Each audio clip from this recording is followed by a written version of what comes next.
Hello, my name is Ray Badron, and it is 9:37 a.m. on Tuesday, the 6th of January, and I am recording this from Sydney, Australia. And hello, this is Babak, and it is 10:37, and I'm recording this from London.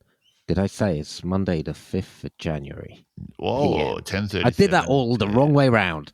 Nah, that's pretty good. That works. This is just to illustrate the fact that even though we recorded a podcast in my living room for 24 hours, like 6 months of content in one block session, we've now ended up recording these intros as far away as possible.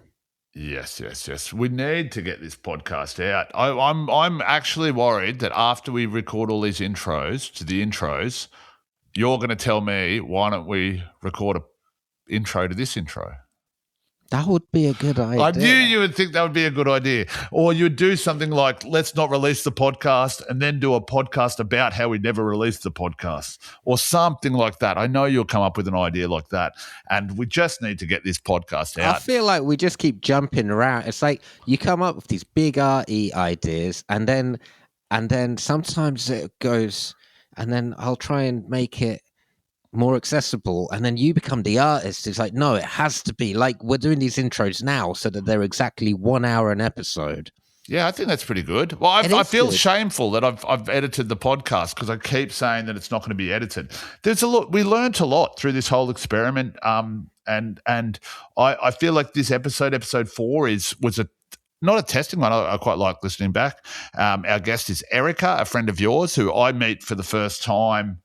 I met like 5 minutes before we started. You asked her to come in and help us, and we're very grateful for her help. We've actually, it's to be honest, it's down to Erika that Mohammed Saeed came in. Oh, our last guest, yes. Our delivery, let's call him a guest. She booked that guest. She's our booker. Well, you're the person. You're her point of contact here. So, from my point of view, I just know that you've asked a friend to come help us with a podcast. This friend has come in at midnight and now is a guest on the podcast, and we are making her usher Deliveroo drivers into the room. So it's quite a surreal thing, but she rolls with it. I'm really happy. And, there's stuff we talk about in this podcast that I'm actually pretty interested in that she's done, like that. Remind me. Well, the one I liked what I like about this podcast, I like learning about that John Cage Silence song. I want to learn more about that. I like that. And I want to know, we also talked about the Bum Bum train, the Yumi Bum Bum train. That was pretty interesting. There's things we mentioned. I mentioned my surgery, but I just had I got a hernia from doing too many handstands. Yeah. And I had surgery before the podcast. So I like how that sentence is just played straight, and I just go, yeah. I had surgery, too many handstands. Well, I just in the podcast I say I'm shouting. I'm like, oh well, I shouldn't be doing this after my surgery, but I don't even really know. People don't know what I'm talking about. But yes, I fear that might be the case with much of what I say. It's like you lose sight of what you're doing because for one thing, I've mentioned it before, but it's like we did do it in my living room. And you're not. There's no break, so you lose yourself, don't you? And you end up just sort of treating it as I don't know. Also, nobody was actually putting this out, so we were just doing it. Yeah, I also noticed, I think in this podcast, I think the tiredness is setting in, and I think you're starting to get annoyed at me. I think this is the beginning of it here. I feel it in your voice. Yeah, I'm sorry. Well, yeah, I mean, we're just going to get worse. I think there's about 3 episodes where this happens now. I am dreading the later episodes, and I'm writing long apologies, and I've had to take a long, hard look at myself. Okay, well, let's save the apology for another episode, another intro, and this is episode 4 with Erika. I'm sorry, Ray. Babak and Ray have got nothing to say, and they're gonna try and say it all in one full day. Well, that's the world that we live in today, making things up, hoping and praying that all the guests are coming. We got a producer called you. We didn't think about money. We're worried what we're gonna do. Babak and Ray have got nothing to say. Babak and Ray have got nothing to say. 24 episodes locked in a day, and it's Monday. Hey, you're listening to Babak and Ray Have Nothing to Say. It is, not that you need to know this because it isn't where you're listening, but it's 3 a.m. This is episode 4 of a 24-hour podcast extravaganza. And it's Monday. And it's a Monday. But they could be listening to this on 3 a.m. on a Monday. How are you? Did I say it was me? Did I say it was Babak? You said that Did I say you were Ray? Oh, I don't know. It's Babak and Ray. It was in the title, isn't it? It's implicit. Yeah, we are the ones that have nothing to say, and we are the ones from the title. And we are the ones saying things. Yes. But not really anything. But it is Monday. It is 3 a.m. It is episode 4. And I'm how are you going, man? I feel okay. I feel like I'm jittery. I've had too much of the coffee. You said you had a caffeine plan. You haven't shared the actual plan. And I think I'd already went ahead with my own plan, which was clearly wrong. I have a meal plan, I have a sustenance plan, I have a coffee intake plan to get us through this. Okay, so we are staying up for 24 hours. We can't just adhere to the regular breakfast, lunch and dinner schedule, because we have other hours to have nutrition for, and need energy for. So we need to stretch it out. So I've stretched out breakfast, lunch and dinner, thrown in the morning tea, thrown in the afternoon tea, and I think that'll get us through. So we should really have our first meal soon. But surely the fact that, on average, I will probably walk, and I don't want to brag because this is and it clearly shows that I have not a lot to do in the day. This year, I'm currently around 20,000 steps a day. Yeah, that's quite a lot. Today's going to bring down the average. Well, I'm a big step man myself. You know that I will take you step for step, and we've had this argument before. It wasn't an argument. Well, we've had this discussion before, and I believe I have done the most steps out of both of us. I don't think that's true. It can't be true. I did in Paris this year. What, one day? I did a 47,000 step day in Paris this year, and that's on my phone. Yeah. And I don't always have my phone with me, so I reckon in reality I would have cracked 50,000 that day. That day, but I'm talking daily average for the year. Do you have a watch too? Is yours? I have a watch. Yeah. So the watch is giving you put an extra 2,000 on for the watch a day. What do you mean? Because I put my phone down for half the day, so I'm walking around. Yeah. So it's void. So I'm at an average of 19,000 on the phone, which I would say would be about 22,000. You're not on an average of 19,000 on the phone. I am, and despite the fact I had surgery and I couldn't even walk for a week. This is the worst thing for me. I'm not meant to be doing this. What? I'm meant to be sleeping properly and not having my scar rested at this angle. This was Ray's idea. Yeah, it was. It was Ray's idea. Okay, what am I doing? It was his idea 14 months ago, and now we're doing it after surgery. Okay. I mean, this will get the steps down. They do say sitting is the new smoking. That's not good. No. Should we be doing this standing up? Well, sitting is the new smoking is in the sense that one cigarette a day won't really do anything. If you have one cigarette a day, you're kind of fine for your life, right? One chair a day. And if you sit down for 45 minutes a day, just one chair a day. Just have one chair a day. If you sit on 10 chairs, you're in trouble. Yeah. Oh man, I'm doing a pack of chairs a week, a pack of chairs a day. Yeah, doing a pack a day of chairs. You don't want to be sitting on. Yeah. Just pick a chair. Yeah, no, I'm sitting on the Peter Jacksons over there. Peter Jackson, is that a brand of cigarette from the 80s? No, that's the director of Lord of the Rings. Well, is there a Peter? And the Beatles documentary? The American one, Peter. I swear there was an American brand called Peter Jackson. It was a cool 20 like a soft pack sort of thing. Anything in the Benson and Hedges? No. I reckon it's an American one that didn't come here. It went to Australia. It is Peter Jackson. Hugh's nodding over there. Yeah, what do we got there, Hugh? Learning about this is the Ray's right about everything. It's like, I'm never right about everything. Only you would say that. That's why I've got you as a friend. You think I'm smart and shit. Oh, Ray's right about everything. I'm like, yeah, Babak makes me feel good about myself. Everyone else told me I'm the biggest idiot in the world and I've got nothing right. But Babak has told me I'm right about everything. And that's why we're both Deliveroo Plus Diamond members. That's why we're here at 3 a.m. Yeah, that's why you agreed to do this. He must do this. He's this right guy knows about it. He knows this is a good idea. Oh my God, just because I knew this is a leg spinner. This reminds me of when I went to dinner with my friend Dan Rath, who mentioned on episode 1. Who could forget? And we went for dinner. We went for dinner in Australia, and he loves going out for dinner, and like just loves. He wastes his money on food all the time, and then he'll be so frugal with his money outside of that. And we're at this dinner at this fancy restaurant. They have this special house-made juice, and they were like, and they bring over. They take our order and we get the juice, and I say, "Oh, can I no ice in my juice?" And they said to him, "Do you want ice or no ice?" And he panicked, and he said, "I'll have ice like that." And the waiter goes, "I didn't know what to say then, ice or no ice." He goes, "You said no ice," and I said, "Yeah, just generally, like I think takes up a bit of the volume, and also dilutes the good juice with like whatever that shit water is they use for the ice." And then he looked at the table and he goes, "Fuck." He goes, "Have you got any other tips for me?"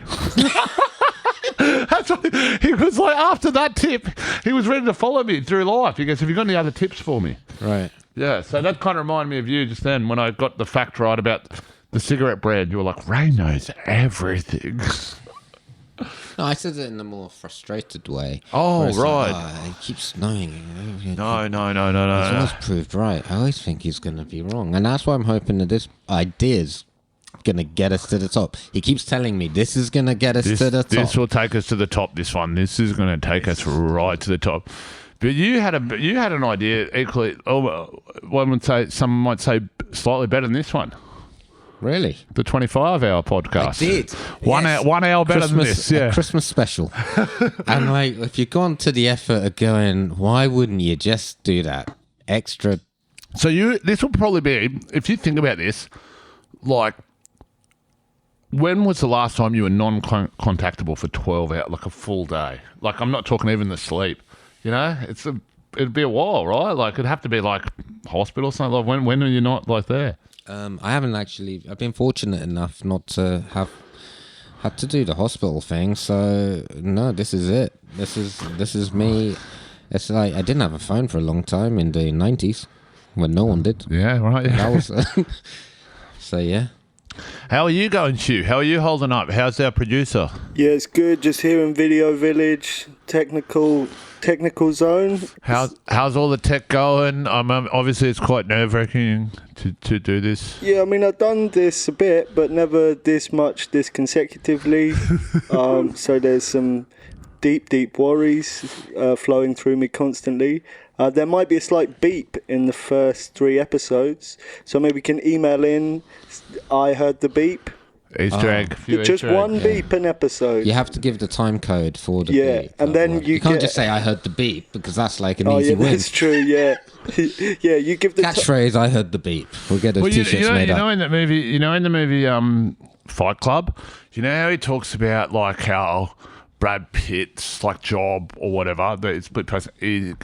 He works in the cinema and he cuts up the reels. He puts little sex scenes into the reels of the movie and they come on for a second. Do you remember this as the plot line of the movie? Oh, yeah. Yeah. Well, during the movie itself, Brad Pitt will sometimes flash up like they've cut like him in there for a millisecond every now and then. Like you barely see it. You don't even see it, but they're little Easter eggs. Pitt's the beep. And that's the beep. The beep's a little it's a little Easter egg. Who knows where it is? I think we're ready to go. Oh, we're ready to bring out our next guest. We got through our last episode. This graveyard, the graveyard shift, the AM hours are hard. We were very lucky. We got wrangled in 2 fantastic guests in the last minute, in the last hour, we've got to say, in the hour before the last podcast, and we've also wrangled the guest in for this one. And not only she has also been our what do we call it? Artist liaison, line producer. Line producer is the professional term. I don't know the professional terms. I've never done this before, but our line producer Erika, who has been making sure people get in and out, and who knows? It's very odd because this is in my flat, and I have people outside this door, and they're clearly doing a good job because no one's left. We just keep piling on more people. Yeah. They're all in there. That's what in the hospitality area, which I have created. Drug dealers should set up a little podcast studio in their house. You know what I mean? So when they get caught, they're like, why are so many people coming in and out of your house for? They're like, hey, they're guests. You know, they're guests on the pod. Which is what this is. Well, do you want to introduce our next guest then? Well, I guess we've gone over. It's a good old friend of mine. It's Erika Earle.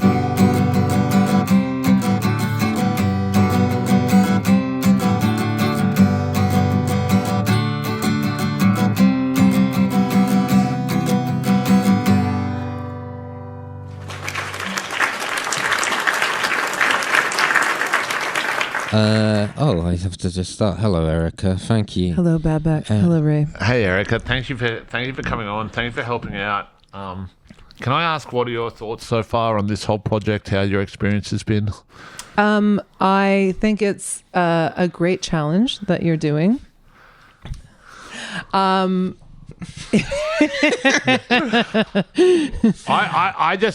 so grateful that you're here helping out, and I'm also I'm a bit embarrassed. I feel like we might be weirding you out a bit too much. Well, Babak, I mean, I'm always weirded out. You know, we've known each other long enough. Mm-hmm. Oh, right. Yeah. So I should have. Yeah, you've. There's been no stone unturned in weirdness. Correct. Yeah, and I would say it's maybe a two-way street in the weirdness. So I wouldn't say that. Well, when Babak told me about you, he told me that. Oh my God, what are you going to say? I didn't say much. Oh, well, I'm not going to say any of the bad stuff you said. No, he told me that a lot of your credits are protected through NDAs. Oh, yes. Yeah. Wait, NDAs, is that it? Non-disclosure agreements, yes. Yes. Well, I mean, I don't know. I just don't know how much we can, I said, similar to Sophie. Is Sophie still here? She is. It's like, this is... She just told me some amazing stories. Yeah. Right. Are they NDA stuff as well? All the good stuff. No. All the good stuff's happening behind this door. Yeah, there's another podcast, the behind the scenes podcast behind there. They're not even recording because they don't even... It's just called talking. Find out what their stories are. Yeah. Yeah. If only we could open that door. Similar to Sophie, Erika's interviewed a lot of people. Yes. But I don't know if I'm allowed to say any of them or how or why. Which is correct. What makes a great guest. Are we able to? Vaguely mention why you interviewed these people? Yes. So I was working on the Yumi Bum Bum train, and I've heard of it. And what have you heard about it, Ray? I've just heard that it's an immersive theatre performance that's it's quite exclusive and kind of modern and big celebrities go to it.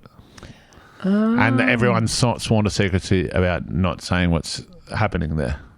So, correct on all of those accounts. But I also feel like I hate saying immersive theater because have you ever gone to something and then, I mean, you're correct. And that is what it is. Yeah. But have you ever gone to something and then in a cringy way, people come up to you and act in your face in some kind of cringy way. Yes. And you're like, I want out of this situation. Yes.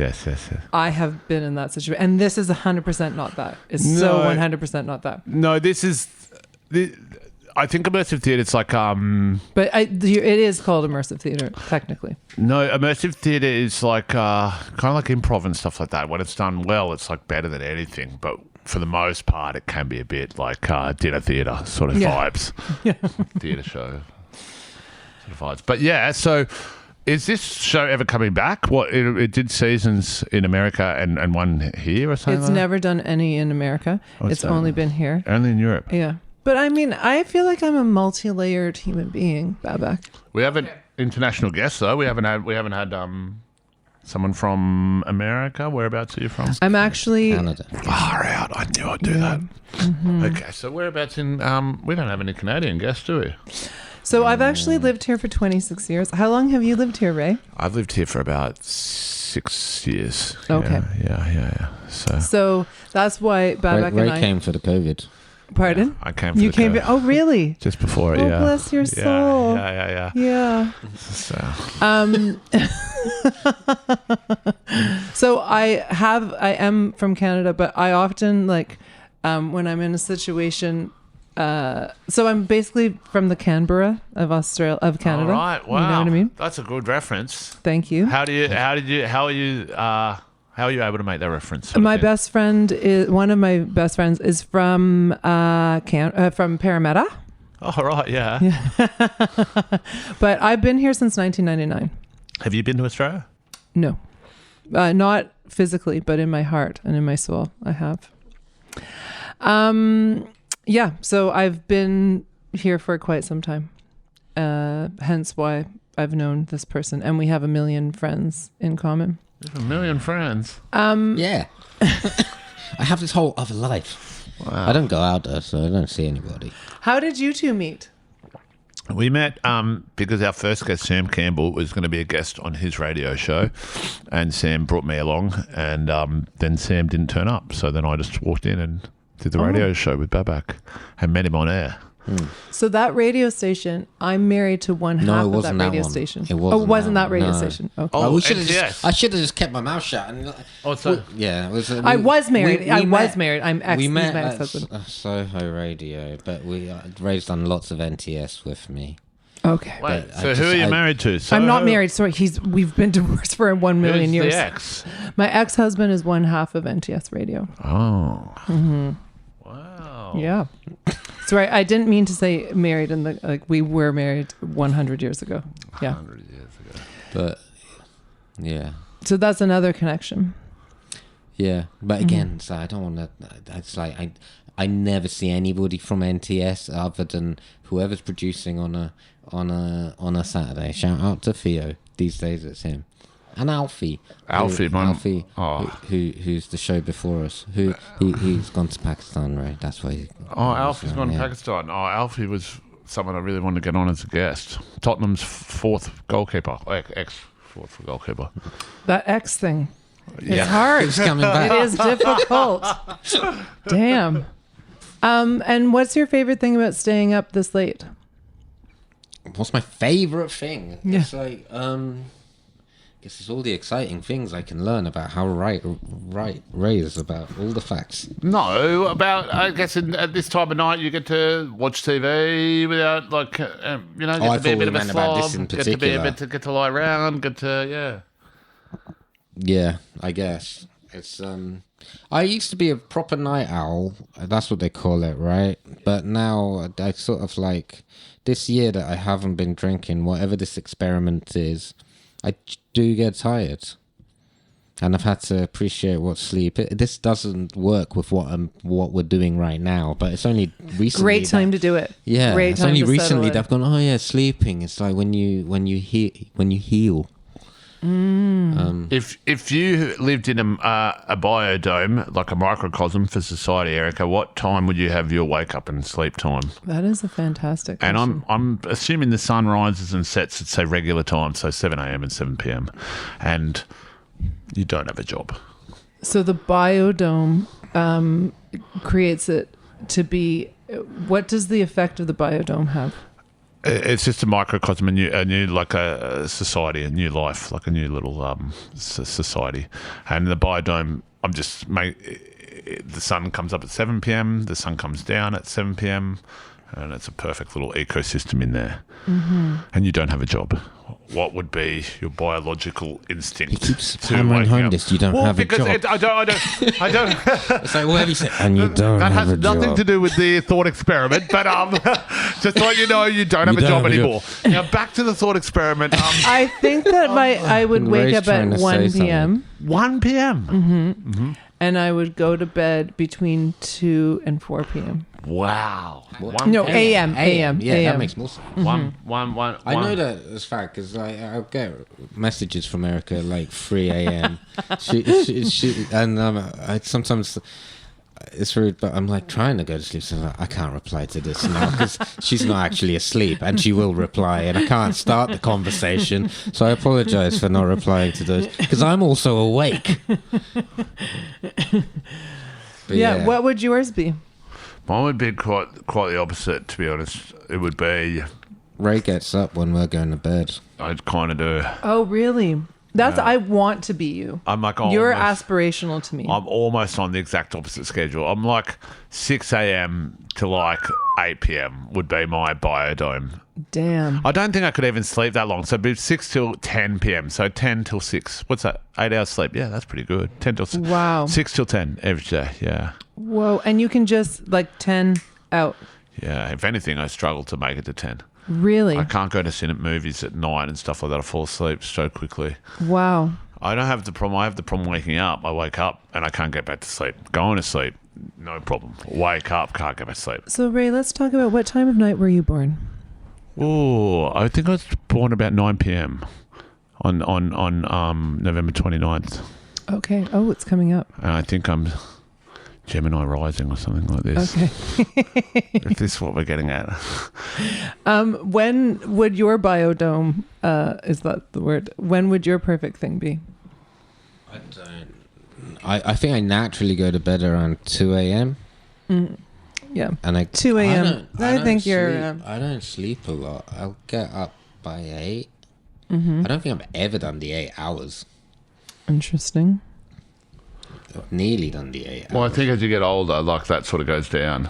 Oh, really? Yeah. It sort of gets closer to 6. Okay. And not Well, everyone's I'm there. like I don't I've think got you're older. I don't think you're there exactly just yet. I am.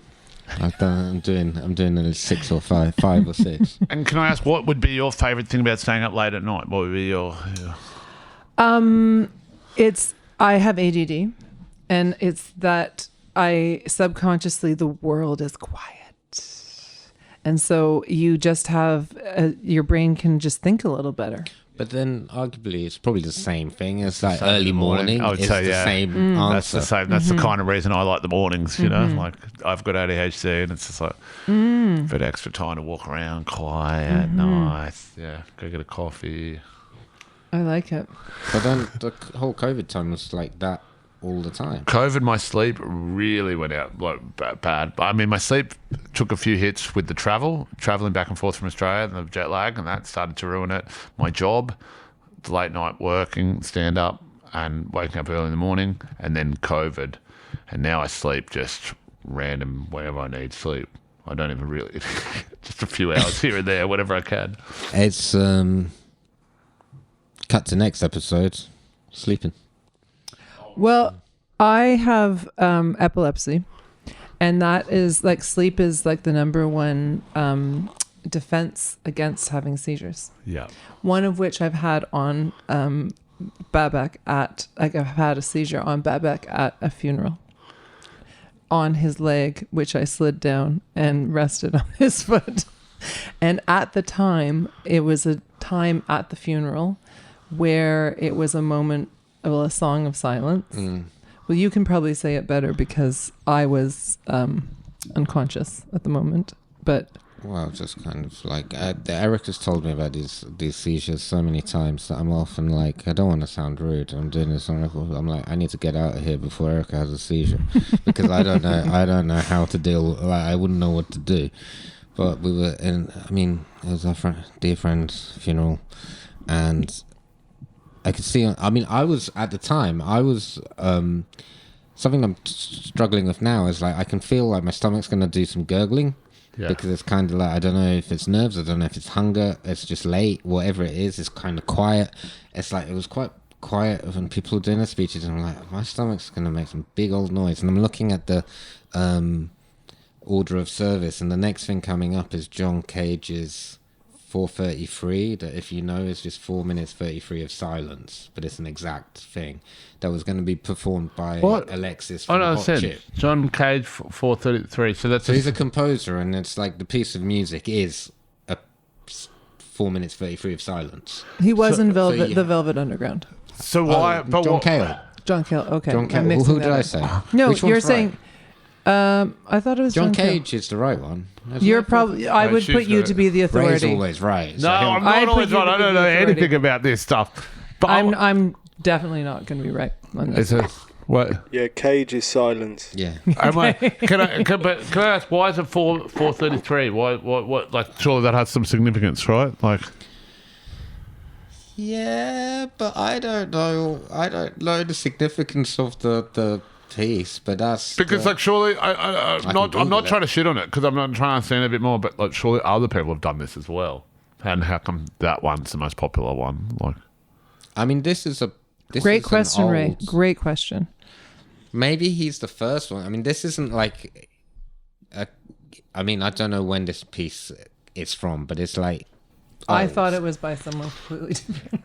it kind of really? reminds me when you go to an art gallery and there's like just always one of them pictures, just a big blank. Often you'll see like in a sort of abstract modern art gallery there'll be just one that's just, well, I have seen this before. It's a blank sheet of paper in a frame. But then there's context and there's history. Well, there and is there's- context and there is history, and you ask. and Unfortunately, it's- this one I don't know the specifics. That's yeah. That's. But and then those ones with the blank. I mean, in a visual sense, is I don't know how audio if it would be the same, but like you do find yourself looking at them for a bit longer, going, "This is stupid." All I and know then you is- go, well, "What is it trying to show?" And then all of a sudden, you're looking at this piece of artwork, thinking about it, and you're like, "Oh, it's done its job," But But I it don't know does how the do it. silent one does that. I don't know how the silent Well, one. it does in those situations when somebody's having a seizure on you and you're at your front I funeral. will say that And- before I slid down, because my best friend and his boyfriend were right there, and I fell on the boyfriend. So my best friend, who's from Parramatta, would have known what to do because he understands, but he was further up. But I fell on his boyfriend who didn't. And so at first you thought that I was like just really emotional, but I went, or made a sound sort of like that. So then you two both kind of Weekend at Bernie's me for a bit, Yeah. and you both gave me up Well, I in my didn't- armpits, which I appreciate.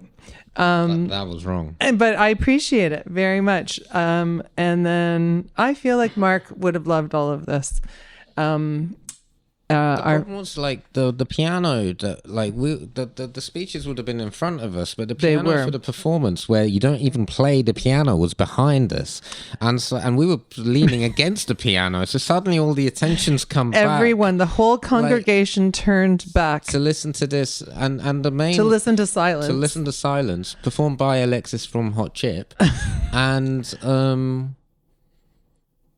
And that's it when did I slid distract down. me. It did distract me, and my stomach didn't growl. I slid down and I was just on your foot. And I think that you were just I did a great job at keeping a straight Well, no, face. I mean, I to be honest, I wanted to drag you outside because I thought you needed air because it was really stuffy in there, and I presumed that was what had caused the situation. So I would have got it completely wrong. Your leg and foot felt like a feather bed to me. This is why we have her on. See, Leg in bed felt like feather leg. feather foot. Yeah, your bed feels like a feather foot. I don't know if I like that so much. Well, we should do this. We should John Cage one of the episodes. Just Just silence it. Like there's 24. This is avant-garde. People will listen to it going, something's going to happen soon. Something's You've already happening. shit on the concept. I haven't shat on it. No, I was merely trying to find. I'm more intrigued about it. Oh, yeah. I'm not shitting on it. We can in do the a 434. We just do one episode in the middle of it, and people will be like, Wow. "What's going on?" Like and having a thinking nap. about it. They'll be like, "Oh, I guess we sort of make up the episode in our minds," and then I thought that maybe one episode, if there was we love ideas. yeah, We're short of them. that maybe you guys could answer. We could think of a question, and you guys have to answer it via the alphabet. So, Whoa. for example, Let's do it right now. Here we It's go. at the writer's room outside. It's like working on This is a great one. so this is something like you could do a whole episode of like, and you're solving something, but like, let's say, I don't know, like hungry. So like, asparagus, or I don't know. This is maybe not good. So what do we want for dinner? And then you say asparagus. He says broccoli. I say carrots. But I feel like we should think of a bigger concept rather than just food. Do you see what I mean? We only talk about food. Have you not been listening to the show? Yeah. I haven't. I've been talking away in your kitchen. A lot of time we talk about Uber Eats, and when we're not, we jump onto Deliveroo. Yeah. Oh, right. Yeah. Interesting. Never done Just Eats. Yeah. Mm-hmm. Yeah, no, Just Eats is sort of, very limited. And I feel like they've put a very big budget into getting... And the advertising. Yes. Yeah. But nobody has it. No, some of them songs rock. Oh, I'll tell you something crazy. I agree. I tell you, some of them you like listening, you're bobbing your head, you're like, damn it, why they got me, you know? And Snoop, I'll follow Snoop wherever he goes. Well, I'll tell you something crazy. Oh, wait, you've got a link into all three of these now. But...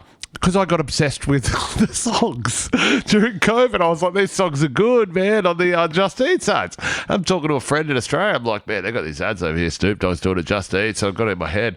He goes, no. You mean Menu Log? And I'm like, it's a different name in Australia, Menu Log. What, does he sing? And then he sings different words. Well, they go, it's like... and I'm like saying to my friend, how could Menu Log? It's so clunky. And he goes, what do you mean? It's perfect. He couldn't understand how it could be Just Eats. He was like, he goes, just gotta call Menu Log. He had the tone and inclination, and he was like, Just Eats doesn't even work. And I'm like, man, it's Just Eats. And he couldn't get his head around. Then so I started looking up, and apparently in Canada, it's even crazy. It's DoorDash. No, I think it's called something like, I think DoorDash is another company. I think Just Eats is called something like Mum's Cooking or What's Cooking. So can I ask Can I just say it's not plural, it's Just Eat, not Just Eats. Oh, really? That's freaking me out. And I'm a big Just Eat guy. You're a Just Eat guy. It's because Hugh's living in Portsmouth, where I think there's more. Is that why? Because it's out. That's a new development. But I was in Croydon, the Portsmouth of London, and Just Eat is doing great stuff there. Might have to beep out a bit. I've outed bit of your address. I apologise. No. Come over. I can't, to be honest. I can't believe we've managed. Half an hour in, we've managed to get into another food delivery service. Like whatever the conversation, it always comes back to the flipping food. Yeah. What did you want to know, sir? What is Just Eats called in Canada? But so they record the main. We definitely have Uber Eats there. I can say that. They record the main song and then they get them to do the last bit. So like just a different one for each country. But yeah, that's a lot of money they're getting paid just to sing. They probably just have to say the word and they drop it into the rest of the track. It's quite good. Its operations and name were replaced by the Canadian food delivery service Skip the Dishes. Skip the Dishes. That's what it is. Mum's cooking. I thought Skip the Dishes was like basically Larry David's idea in one of his episodes. Sounds like a Curb. Where he was like, people could just come over and clean your dishes. Yeah. And I was having like a big family thing and I'm like, well, just skip the dishes. They'll come over and clean the dishes, which I think is a fantastic idea when you've made a whole big meal. Yeah. Just skip the dishes. And then I did in reality have to have friends explain to me that is not that was Larry David's thing. Yeah. Well, there is TaskRabbit. There's TaskRabbit where you can hire people to do like mundane tasks. Isn't there like the 5 But it would often be at like 11. We should use TaskRabbit to get a host. Not a host, another guest. We have we have guests. We don't have guests for every episode, do we? We do. From now on. Yeah. I think so. I'm pretty sure. Wow. Okay. Well, if we have any dropouts, TaskRabbit. Yeah. That's where we're at. We have cover now. Yeah. That's good. So yeah, but I can't imagine Skip the Dishes in that song, just want to skip the dishes. Like, it's going to be, Just skip the dishes. Yeah, that's nice. Your favourite Just Eat song? So what I can say is I felt Snoop's, I had more of a connection to Snoop's and the people I was interviewing. I do feel that now I feel like I'm walking through a world where I'm like, oh my God, I met her when she did blah, blah, blah, blah. And it is like I watch films now and I'm like, oh my God, when I met them, it was so good. Like I'm in that sort of a world. So there's someone who's done one of those and I feel like I can't focus on their song because remember meeting them. And it was a bad experience meeting them. Or not No, it was a great experience, but it was just, it's clouded. So I still feel like the Snoop one. It's kind of like when someone has a baby name and ruins it, right? Like, did Megan the Stallion do one? Yeah, I was just trying to see the one who Christina Aguilera did it with. Because the Christina Aguilera one is my favourite one. And it's with Big Latto. That's it.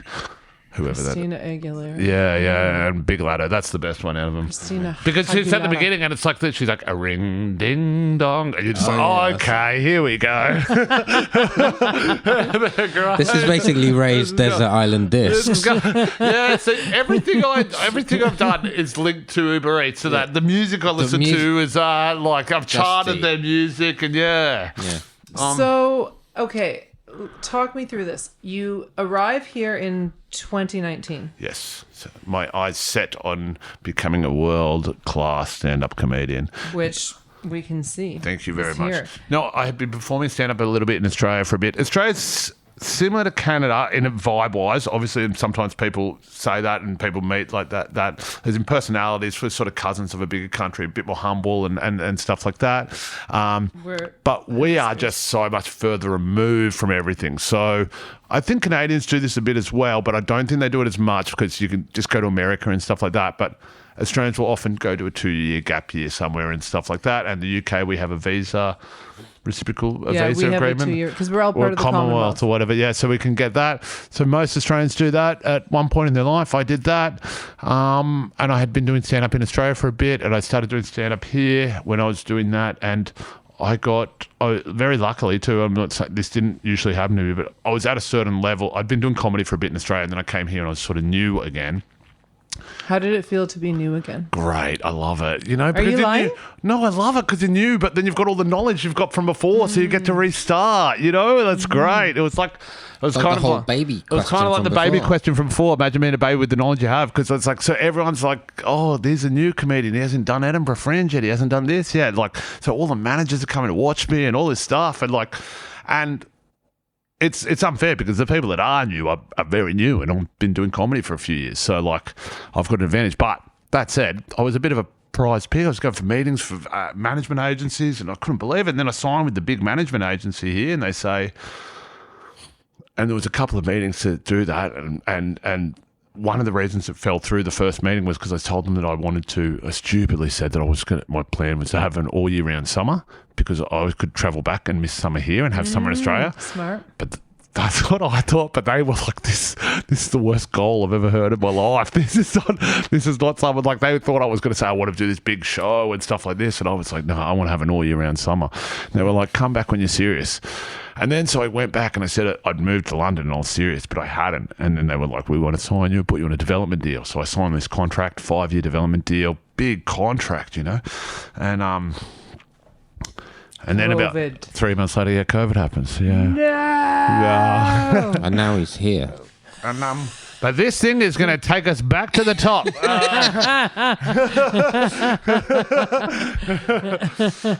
the irony is, this is what we should have been doing in the pandemic. You know, now we're going in when everyone can get out. You know, we're locking in. Yeah. Well, it's coming. Apparently, it's coming back. COVID. Yeah. I've met a couple of people this week who had COVID, and now have it now. I mean, we're all in here sweating. They got COVID. We may all be. COVID 25. COVID 1925. 1925. Yeah. Your son has sneezed a few times around me out there. That's the COVID trying to get out. Just saying. That's the COVID trying to get out of his system. Yeah.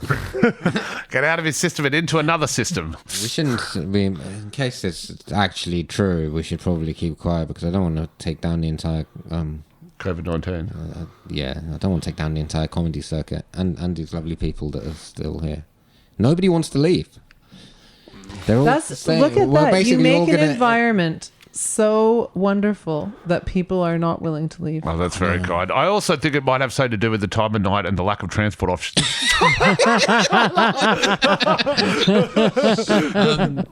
But if we all get ill, then we all just stay here until we're better. Okay, I wouldn't be doing my job if I'm not asking what you're sworn. I'm interested in finding out about this, and you might be so annoyed at me asking this question, Erika. What can you talk about this bum train thing? You can't talk about anything. It's well, so it's like the closest thing to being awake during a dream. Wow. And it's also like the greatest experience in the world. And so that's why I don't like the idea of it being so elitist, but it's because it's such a unique experience that is so individualized that it just like logistically couldn't move that many people through. But it's been going for 20 years. And I think that a lot of people that I spoke to, especially like the celebs, would be like, I can't believe I've only just found out about this.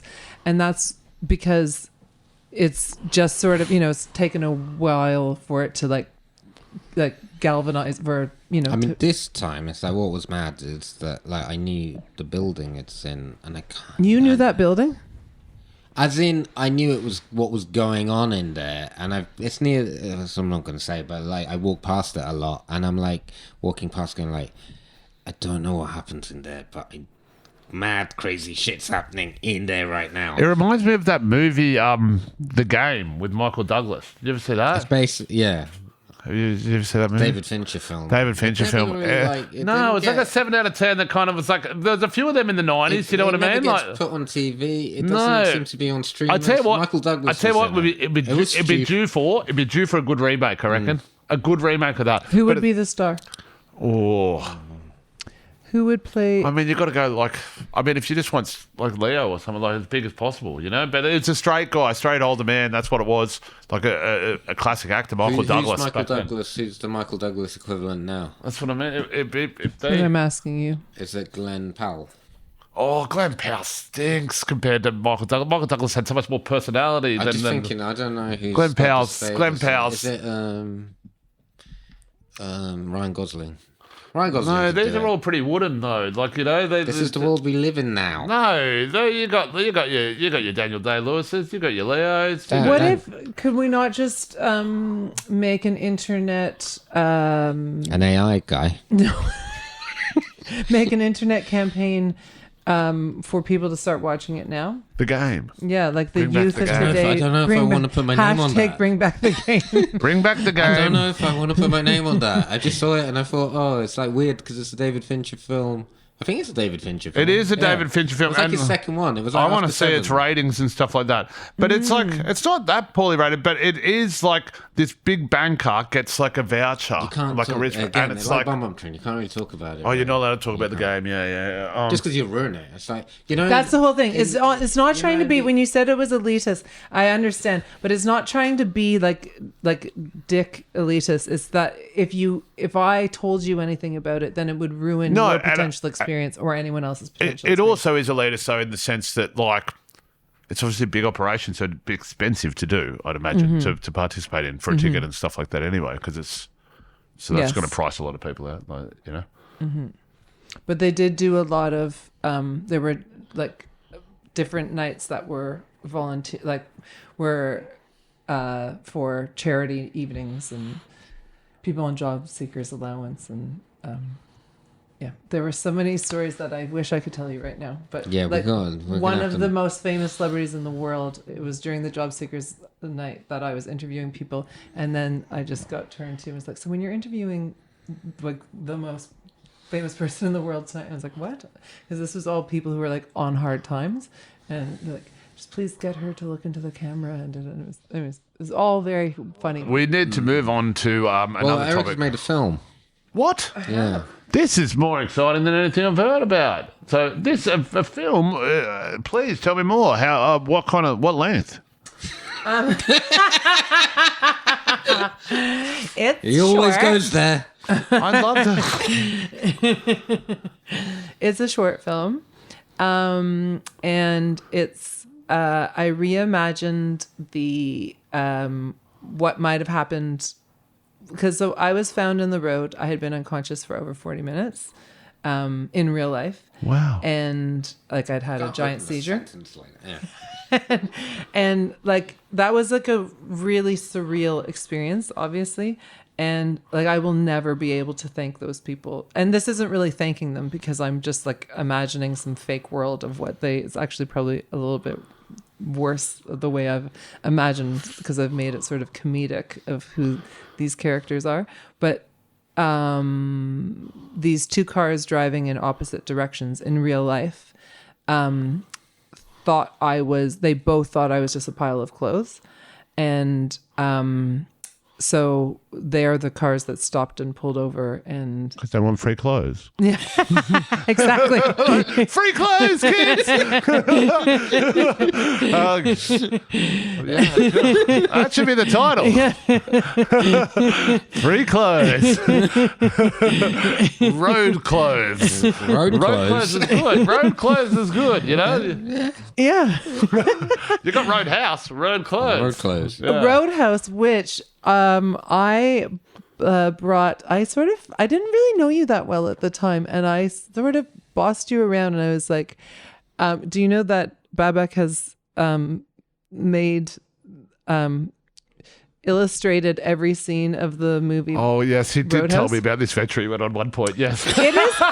It is a hardcover book, and it is one of the funniest things in my brain. Is one of the funniest things. I only heard about this because he was down at his luck recently, and he was telling me about some new work he was in. He's like, "I'll just do this." He goes, "No one's asked for it," but he goes, "No one asked for that full copy of Roadhouse that I made," and it was just a sentence that he said at the back of a thing once, and he hung up the phone, and it did linger in my head. I thought I do have to ask him more about this big book that he made once that he just mentioned, and that was it. Once I'd finished making this book, because in America maybe Roadhouse was a big hit. Yes, But it was in the in UK, North America. it wasn't. Oh, was it And- not? No, not really. So you didn't have the soundtrack? Because the soundtrack was made by a Canadian I was blind just- blues artist I was who's no just- longer with us. No, I don't even know. I just was a bit hungover, and I just taken on the studio, and my old studio mate's Rob Flowers, who I thought was always working really hard. It turned out he was always just watching films on his computer with his headphones in. Really? But I was like, all these people are always working, so I just started watching Roadhouse on Netflix and just drew each minute by minute just to practice drawing, and then I carried on going to the end, which is why I do things like stay awake for 24 hours, and it's like just get to the end of the project. But it became a 200 hardcover book, It's a like a hardcover. very beautiful looking book, I would say. It's a good book. Yeah, but, it's a beautiful looking But book. I did a interview for it with some American website after I'd done it, and they were like, "Why didn't you do Star Wars?" And I was like, "Oh yeah, if you do a popular film, people might buy the book." It's like no one wants the Roadhouse book. No one cares about the Roadhouse. Well, I'll tell you film. what's going to take off though. The game. Yeah. The movie might not have gone so well, but the The book. game with that big twist ending that if you know it's gonna ruin it for. That's the reason why they won't remake it. I don't want to make fun of someone here. I don't want to talk about something something I don't respect. But I saw someone on a train, and I thought this could be actually. This quality is actually so bad that I don't know if I could respect someone that did. They were reading a book based off a movie. Not the movie, but the other way around. So this was, I can't remember what the book was called, I'm but gonna it was say- like a movie that has been now, like, and the front cover would say, like, the motion picture now turned into a book with pictures. And you're like, what? And they were, like, pretending to read it, like, on the tube, like it was an actual book. And I'm like, in my this is old bad. studio that I shared with Rob and Tim, And I Josh. have and Josh. Well, his name was Rob Flowers. You Yeah. did pass that bit. Yeah. Oh. What? Just leave him there, please. That's what I would have said to him every time I said his name. Just leave him there, Rob Flowers. Sorry. Okay. Hiya, Rob Flowers. No, please leave him inside. Anyway, sorry. Yeah. I can't remember. What? You've derailed me. I'm sorry. What was I In your talking old about? studio. Oh, I have like the novel of the movie Spies Like Us, starring Dan Aykroyd and Chevy Chase, and the adaptation novel of The Dream Team. If anybody ever saw that, starring Michael Keaton and Christopher Lloyd, about some psychiatric patients that get a day trip in New York, and then their doctor gets hit in a robbery. You buy So books I through bought merch, though, like as merch. I so bought it's these kinda as cool. a teenager because I thought I was a film buff. And like, Oh. it's like, W.H. Smith had a little section where you could get these The Bournemouth W.H. Smith. Bournemouth W.H. Smith, and like you could get adaptations from movies to books. It's mad that was a thing that people do. I guess they still do. What was the movie that he was reading? I can't remember, but it was something. I think it was something like Marvel. He's like, it was like a superhero movie that had been turned into a book. Yeah. So I didn't know you that well, and I sort of bossed you around and met you at your studio and said, give me 6 of your books and all of the things that you've done. I'm going to Canada and I want to plant your books in like independent bookstores in Ottawa, which is the capital, is the Canberra of Canada.